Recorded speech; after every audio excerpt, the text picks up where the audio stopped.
here, on this corner, for far too long. Here, at the intersection of too much and not enough streets, hustling for my worthiness. This is my old hood, a little town called Lord, Please Love Me, where the air reeks of desperation, where the homeless beg for love instead of food, and the fat rats feast on discarded broken hearts. In this town, the population is counted by halves, because of course, only someone else can complete you.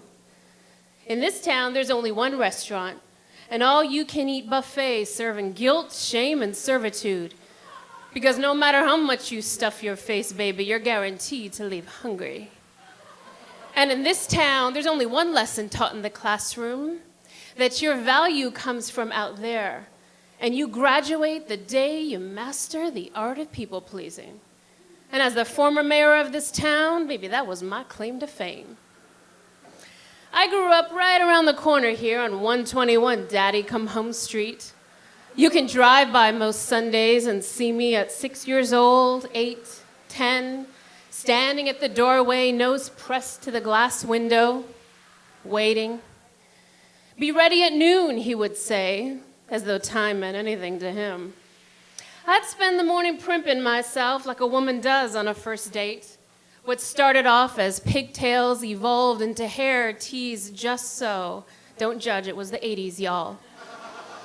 The home would smell of chocolate chip cookies, his favorite, and I would wrap them up tight to keep them warm, thinking, oh, he is gonna love me.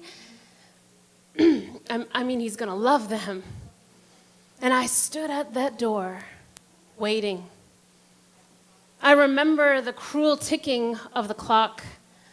I remember my mother gently pulling me away from the door and peeling off my coat, making me hot chocolate to sweeten the bitterness of his absence. I stood at that door for much of my youth. And at 26 years old, all dolled up on my wedding day, I sat in the back of a stretch limousine, my nose once again pressed to the glass window, waiting for him to show up to walk me down that aisle. There was no hot chocolate that day, just the bitterness. I quickly learned to displace his love with any that I could find. I would barter my grades for attention. I would prostitute my opinion for scraps of love. But as y'all know, you can't get full on scraps. Now let me be clear, I ain't a victim. In my life, I have been loved in so many ways. That's what y'all want to hear, isn't it? All the ways that someone else can soothe and comfort and fix it. Well, I have a soul contract in this lifetime to use my voice to rattle the bones of comfort and complacency. I'm not here tonight, folks, to link arms and sing you kumbaya. I'm here to tell you the truth of what it's like on the other side of the proverbial rainbow, the truth of what it's like on the other side of social success, on the other side of 2 viral videos, the start of a world movement, a global tour, book deals, and hundreds of I love you, Gina messages every week. I'm here to tell you, it is never enough. Ever try to love someone who couldn't receive it? Ever have someone try to give you something you didn't feel worthy of having? Nobody can fill you if there's a hole in your self-worth. And if I could talk to that little 6-year-old girl, I would hold her little face in my hands and look into her clear blue eyes, and I'd say, baby, he's not coming. Nobody's coming to save you. And that's the good news. Worthiness isn't out there to get. It's in here to claim. It's your birthright. And I love this thought without apology to the romantics and the Hollywood movies and all of you searching for your twin flame. And even to Lady Gaga and Bradley Cooper.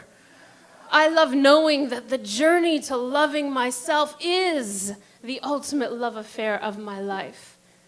I love knowing that I could be my own shot of whiskey instead of everybody's cup of tea. And when I really know this, everything in my life becomes dewy and sparkly. And yes, unicorns gallop by, farting rainbows. You should see them. But that mindset, it comes from in here. And if you ain't there, haven't been there, forgotten how to get there, hop in, Thelma. Let's get the hell out of this town. Because my self-love, it's provocative. It scares people. Heck, it scares me. Who am I to adore this flawed mystery laden with sin and scars and scandal? Nobody knows them as well as I do. But here's what I also know. That the journey to anything is never about going. It is always, always, always about coming home to myself. Thank you.